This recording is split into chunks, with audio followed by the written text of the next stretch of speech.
right, another Sachem conversation. I'm Chris Vaccaro, joined by the legendary Sachem alum, Sachem coach, Sachem teacher, Alex Young. How's it going, Coach?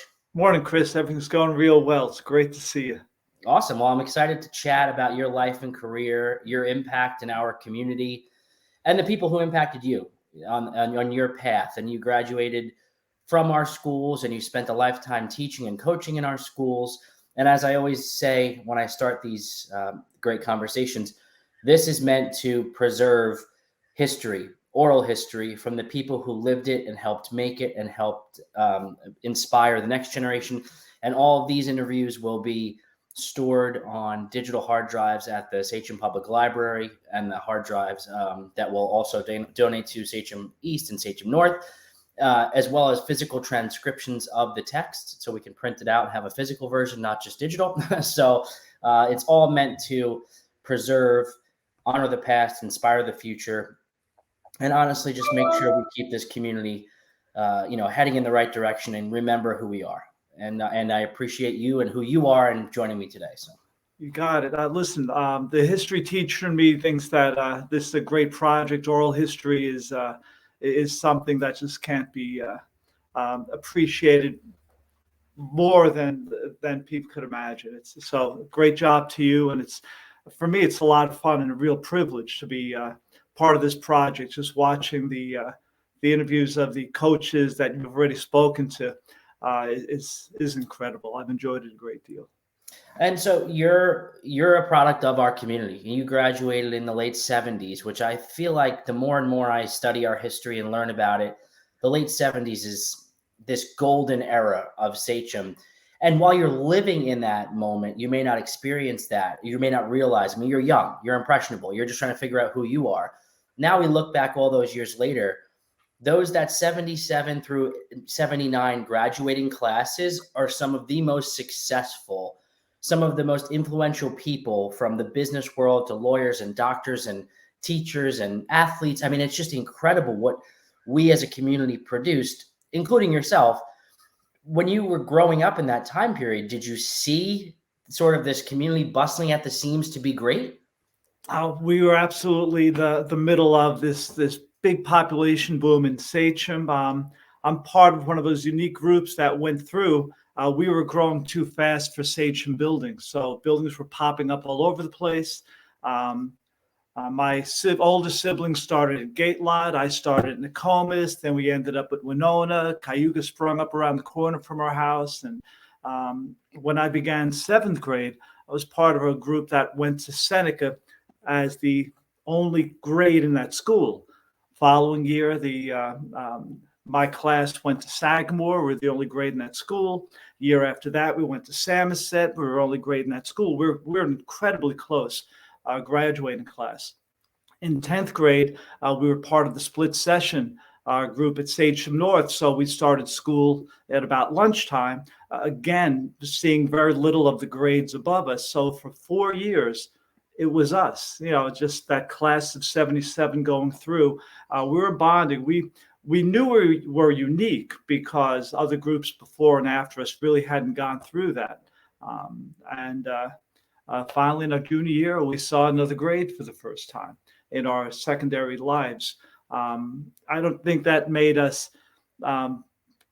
track towards the success our class ended up having, but it made us very close to each other. And the class 77 still maintains a closeness through social media, through Facebook pages led by Vinny Lapona and some other groups right now.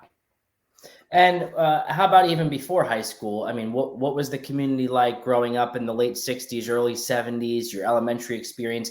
Did you start to form this, hey, I want to work here, I want to be a teacher? When did that all formulate for you? It really happened in high school. I had a lot of great teachers. Sachem really was rich with talented faculty, and I did have an appreciation of that growing up. But in high school, I met a number of teachers, I think in particular Ken Brady, who became a mentor to me in my professional life. And he was really a role model that I aspired to be like as much as I can in my teaching career. There are so many others as well, but I would say he was a real key to making me think that teaching could be something I could pursue. It's interesting you say Ken Brady. while we're doing something related to Sachem history, because he's one of the first people, he is the first person to ever really Sure is. document how this community was centralized. All of the educational communities that existed around the area eventually formed Sachem, which is it's still young. It's only formed and centralized in 1955. Right. But I mentioned Ken because the documentation that he put together in the 60s to show everything that happened, the hiring of Walter Dunham, it's a specific votes, the recreation through text of the meetings that happened between the mini superintendents that exist. I mean, I'm fascinated to this day. I still flip through it all the time. And in a lot of ways, I channel that what he did inspired me as a historian, community advocate to say, I could do that now with the tools that we have, this is a product of what Ken Brady did. He doesn't even know who I am. He probably doesn't see any of this stuff. I believe he's still alive. Sure. But I am also. I bet Ken sees some of this stuff. Ken, I hope. Ken was a Sachem historian before anyone realized there could be such things. A local community guy like him. And I believe he's still local. I want to say he lives in Port Jeff or something. Right. But he's just, that impact alone is one of the reasons why I'm doing what I'm doing. And he went to Sachem, and he also was a teacher in Sachem, I believe, obviously. So yeah, that's just great that you mentioned this. I wasn't expecting to talk about him. So who else inspired you? You mentioned Ken Brady. What else? And at the same time, were you an athlete? Were you starting to run? And we haven't talked sports at all yet, but I haven't talked sports. In my early professional life, in addition to teachers that I met while I was a student who inspired me, people like Bill Hetrick, Barbara McAdory, Steve Lorenz, Frank Schmidt, especially, both as one of my teachers and later on as a colleague and a fellow coach, are just among the people that had a great impact on me. I think it's really fair to say I was shaped by so many people in the Sachem teaching community that it's hard to give credit to everyone who really deserves it. But those are among the people who helped shape me into the teacher I was, shifting into coaching life. My background in sports was very limited. I ran, but never for an organized program or school in high school or in college. My family owned a business. That'll be one of my reasons for staying out of the sports program. Along with my siblings, we were working full-time hours in our high school lives and beyond. So sports was never something that could fit in our own schedules. But like my siblings, I stayed involved as much as I could. And then after college, I got a little bit more involved in my own running career. And then that kind of led to coaching anyway. Pete McNeil is probably the singular reason that I'm coaching. He became head coach of the girls cross country and track teams in 1989, I think. Certainly by 1990, he was head coach of all three teams.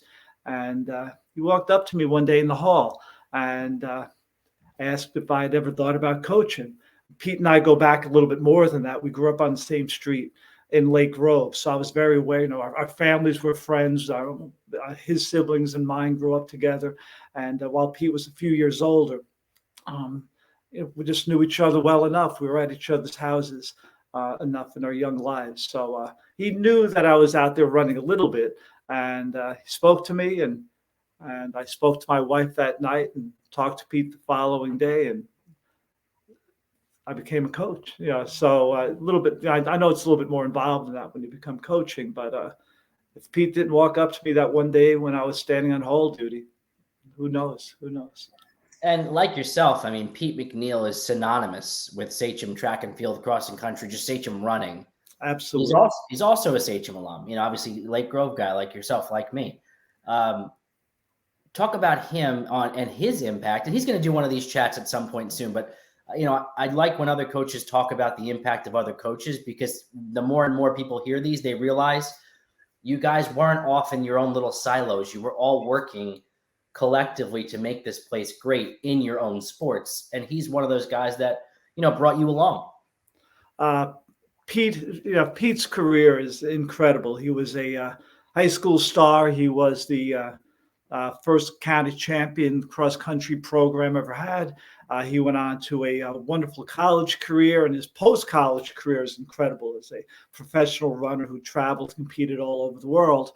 He ended up at Sachem, and just again, I think it's good fortune sometimes that coaches ended up here. I know a lot of it has to do with the vision that the athletic office and Sachem administration had in general, but Pete landing here when he did was the best thing that happened to the track and field program, specifically girls, but I think in a larger sense, track and field and cross-country programs benefited greatly just from Pete's presence and wisdom, and his just example as a role model, as a former athlete who really was still competing in his coaching life, and just as somebody who knew how to build a program from the ground up.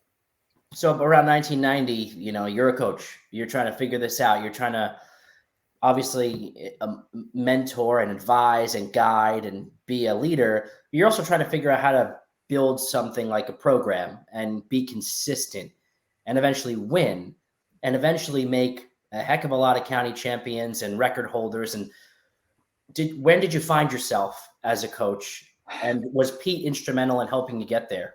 Well, Pete certainly was. Other coaches were as well. The little twist in the story of starting coaching, Pete needed coaches. He was building a program. There's a big coaching change in track about that period of time in both the girls and the boys side. So Pete talked to me. I sent my application into athletics, and I had my first ever meeting with Tom Sabatel. And Tom and I spoke for a little while. He did comment, and I think it was a compliment too, that upon meeting him, I was wearing a jacket and tie. Well, it was an interview, so I always wore a jacket and tie. I was kind of raised that way. And Tom did comment that he appreciated that I was taking an interview seriously enough to go and look like somebody who cared about Sachem coaching and even teaching for that matter. And after a while, we talked, and he said, "You're a coach. You'll begin with the boys team as soon as you get your certifications." And I interrupted him kind of, gently. "Well, Mr. Sabatel, I'm here because of the girls' position." He shook his head. He said, "The boys need more coaches than the girls right now. You're coaching the boys team."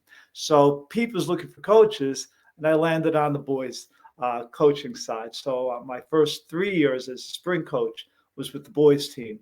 But in my second year coaching, I was coaching the winter team. So that was the beginning of coaching. But as far as learning how to coach, it was a little bit of sink and swim, or sink or swim. Sometimes I was sinking a little bit at the same time. When I spoke to Paul Capolino, the boys head coach, he told me that I'd be working with sprinters and with vaulters and with jumpers.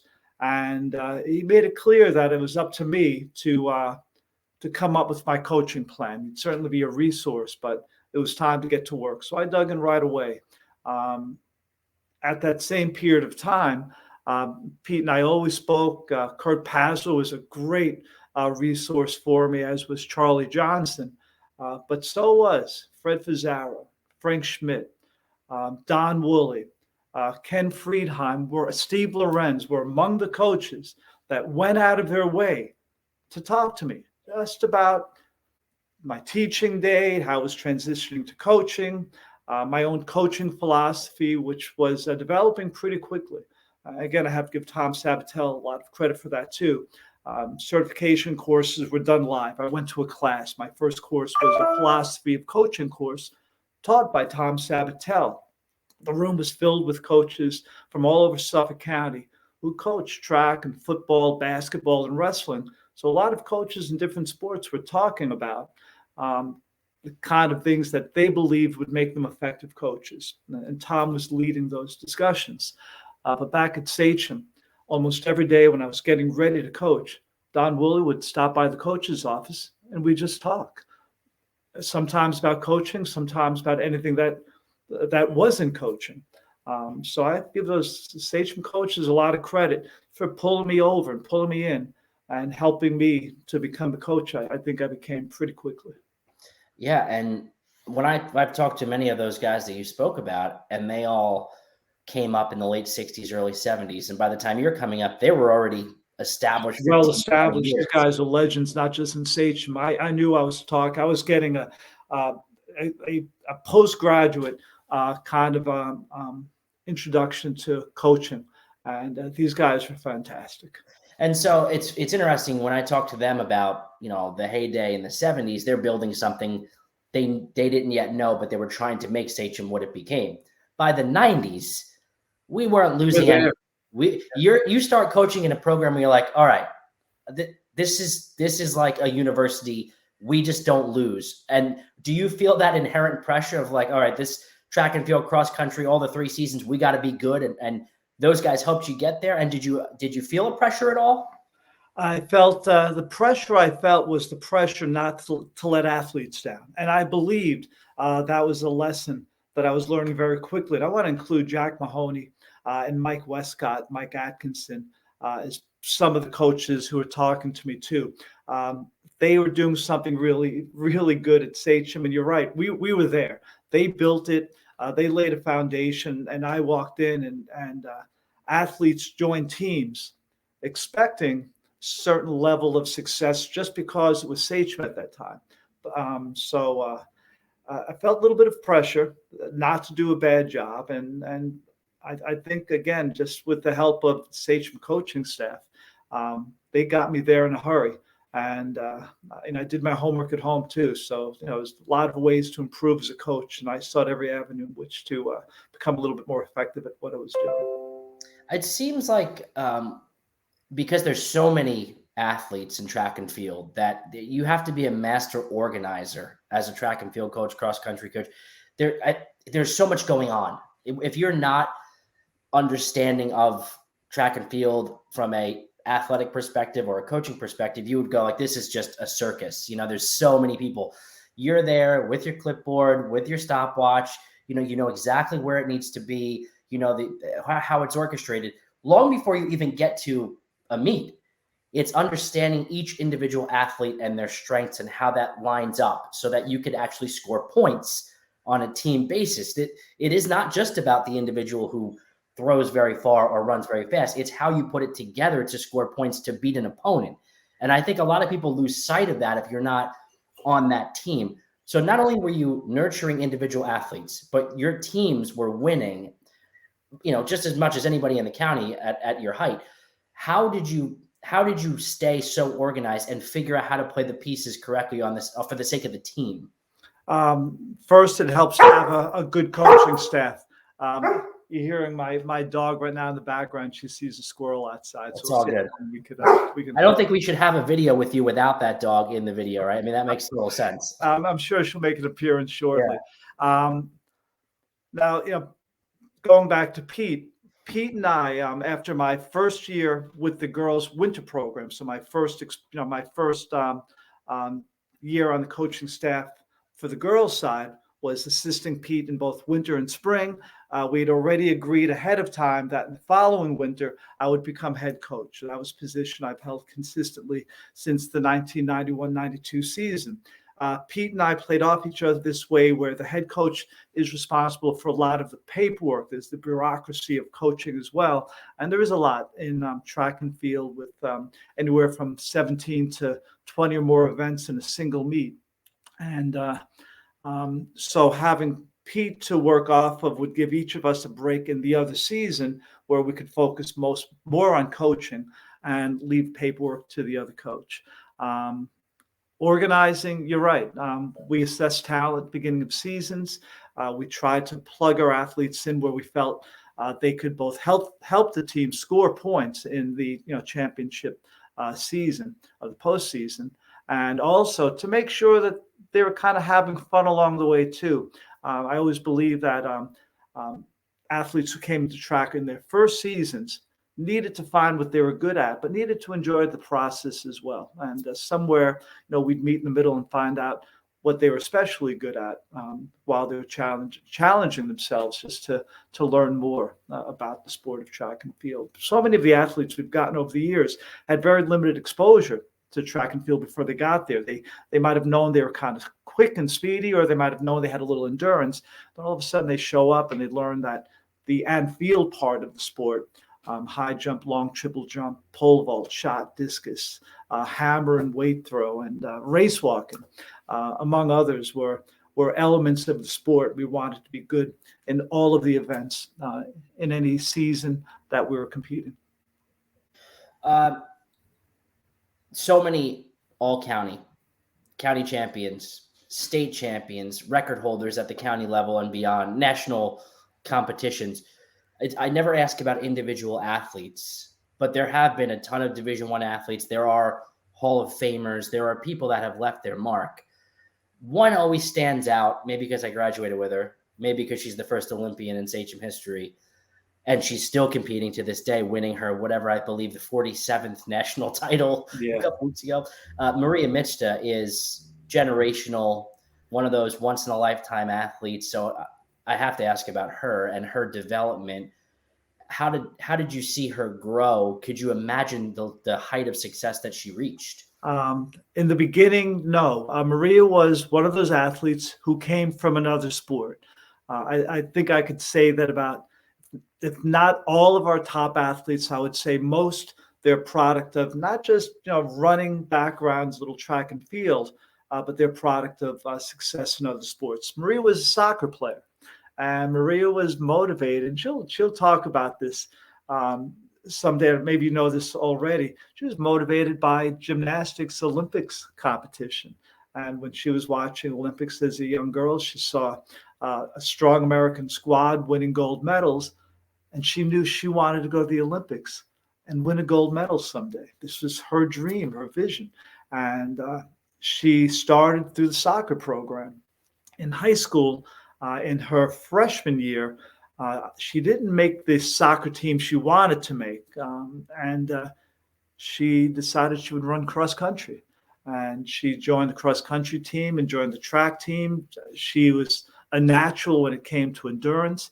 She had a work ethic beyond equal or beyond anything I'd ever seen before.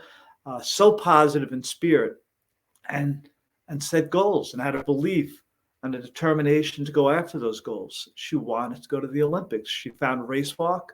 She was good right away, and she got really good in a hurry. And she was a 5-time national champion for us. She won state titles in 3 indoor seasons. There's no state championship in the event in spring seasons.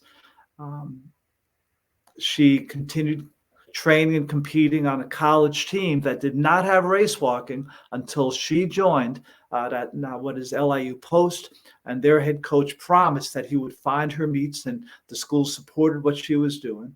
And she was training for Olympic trials in college, and she went to Olympic trials, and while she was still in college, made 2 Olympic teams and set records beyond anything that I think I could have imagined. But with that said, I'm still not surprised that she's still competing at a world-class level. Yeah, it's incredible. 2012 at London and 2016 and the other Olympic Games, and just another proud example of why Sachem is what it is, because of coaches like you, because of the drive of students like her, because of a community that believed in her. It's a perfect outcome. Yeah. And her husband is a Sachem alum who teaches in the district and coaches in the track and field program. It's a beautiful full circle story. Pretty good. And obviously, you not just a coach, you're a teacher, a history teacher. Another time we had spoke after you retired, I asked you about your legacy, and you were proud that you fostered an environment where students were able to think and ask questions and be curious. And obviously that's still part of your legacy. Could you talk about, being a teacher in the classroom for 30 or so years, and did the educational landscape change and that aspect of your life, the impact you had there? I think that Sachem students are consistent. I'm still like a lot of other students anywhere else, but the Sachem community is a community that appreciates what it is. We're a blue collar community by history, but not anymore. Sachem is incredibly diverse in the economic successes of the residents who live here, but Sachem students have to work for their successes. We don't have a level of affluence that other districts enjoy, and it's wonderful that some districts have a little bit more in resources, a stronger tax base. Sachem doesn't have a solid tax base. Sachem students can go to colleges as elite as any school systems around. They'll have to work to get there. They'll have to work through the AP program that we have. They'll have to work by doing a little bit extra work, whether it's with teachers after school, at home with their parents' support. They're going to have to fight for scholarships to get to the schools they want. I never lost sight of that because that was the Sachem I grew up in the 60s and 70s. And I don't think it's changed a whole lot. I think the faculty and administration at Sachem, certainly the school board, have that same appreciation. So in my classes, I push students to succeed at the highest levels they could, even if they weren't always sure they could do so. I did want to teach them to think. As a history teacher, we get the textbooks and the other resources we have that usually present history the way the writer sees history. But we know that history has its own built-in bias, often dependent on the historian or the circumstances in which we're living. Students have to question. They just can't accept what's presented to them, even if I was the presenter. And I would challenge them in the beginning of the year to challenge me if they didn't agree with what I was teaching them in class or what the history book was saying at a given time. Something I learned from my history teachers that I had as a student. How about Sachem's growth from an academic perspective? I guess you part of this initial part of the track where everyone was obviously working very hard and you're seeing the success. Even the people that you went to school with, they're going to good colleges, they're getting good jobs. And by the 80s, the early 90s, people were established and it was, well, this is something pretty special we have here. You just alluded to it being pretty consistent, but did you see the standards growing over time while you're teaching in the 80s on the field, on the track, in the classroom? The ratings and the enrollment and the visibility was it by late 80s, early 90s, it reached a peak. And you played a part in that because from the academic perspective, the graduation rates, the who's going to college percentages, the percentages of four-year schools, all those academic metrics were higher than ever by the late 80s. And so did you see the district working in different ways to push that academic agenda? Absolutely. I saw it most immediately in our own department meetings. We knew we were trying to build something within our department. Sachem North was trying to build something. When East opened up after 2004, there were meetings, a ton of meetings at all levels to make sure the program that was established in Sachem, North, that was the North-South thing that was about to become Northeast thing, that we could apply it in Sachem East effectively too. The number of AP courses kept growing. The music program gained just more visibility. One program can't be successful. Everything's going to rise together. And as a music family now, when a family owns a business, we can't join a team and go to a practice after school every day, but we could all play musical instruments, which all of my siblings did. And we knew we were part of a music program that was pretty good. One of my older sisters became a big part of the program and still is making an impact in music today. But music program isn't spoken about enough. Someone's going to have to take that project on someday. Our cultural program through arts was incredible. And just department by department, building by building, I was very aware that Sachem was raising its standards. We saw it in the classroom. I certainly saw it on the track. It's fully aware of the good things that were happening throughout the district academically. Yeah, I agree. The music program, the business program. I mean, I want to talk to the science chairs and the science teachers, the things that Sachem students were doing in biology and chemistry and studying DNA and just out of this world elements that honestly, if you look at some of the premier school districts today on Long Island that are ranked among the best in the country, they're not doing anything so different than what Sachem was doing in the 80s and early 90s. And that is what I want to get back to. That is why I want to bring these stories up, to remind people that, yeah, we're talking a lot of sports. I'm talking to coaches.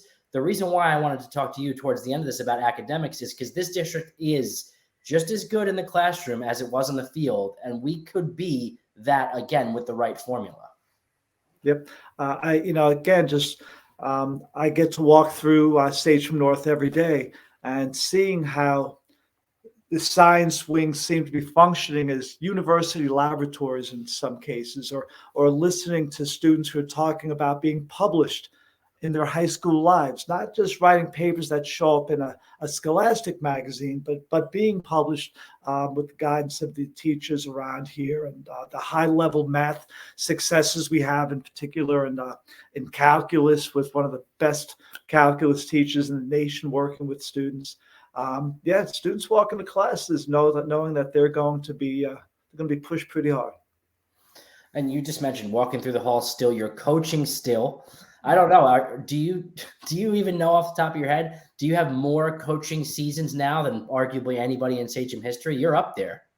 I'm up there. I coached 3 seasons, most of my coaching life. I joined the cross country staff in the late 90s. But from 1990 on, I was on coaching all the track seasons. So, yeah, the number of coaching seasons is pretty high up at the high school. And I leave every coach with this. And we talked briefly about your legacy on our previous conversation that I was alluding to about fostering an environment for students to think. Total legacy between athletics and academics, and your insights on your impact. What are your thoughts on that? I'm pleased that a lot of our athletes have gone on to D1 programs. We've had a good number of scholarship athletes over the years. Some athletes have earned scholarships to D2 schools, and a lot of athletes have joined teams at the D3 level, whether it's SUNY's or some other schools in the tri-state area especially. A lot of athletes go on to post-college careers, whether it's as road racers, or certainly the Olympics or Olympic trials for a couple of other athletes as well. Some of my athletes have gone into coaching, and some with great success on that as well. But I'm as delighted with athletes who join our team because they heard it's a good place to try and see and to learn what it's like to be an athlete. And I'm as thrilled with the successes of team members who didn't have a sports background, who found something on our team, both athletically, but also in terms of leadership. That's something I get to talk about a lot on my teams, is it's the leadership fostered by team members that makes our program strong. Coach can only take a team so far. It's the strong leaders that we've had on our team, past and present, that get our teams to a good place. So I think as far as looking to, what my coaching life means to me, it's creating a sense of family in our teams, that they all know that they belong there, that they're important to our team, and seeing the girls contribute in ways beyond athletic contributions on our team. And that's the kind of stuff that's going to help them in their college and post-college careers. Well, thanks for your impact. Thanks for representing us in the classroom and on the field, and for so many years, decades, staying in the community, and still to this day, walking those halls and noticing and impacting and being a mentor, teacher, advisor. I enjoyed the conversation. I enjoy seeing the success of your athletes, and I enjoy your appreciation for where you came from, which is where I came from. So thanks for everything. Well, Chris, from one Lake Grove guy to another, it's been great being part of this, and this is a tremendous legacy project. I enjoy watching the past episodes, and I just look forward to seeing what happens next. So thanks a lot, Chris.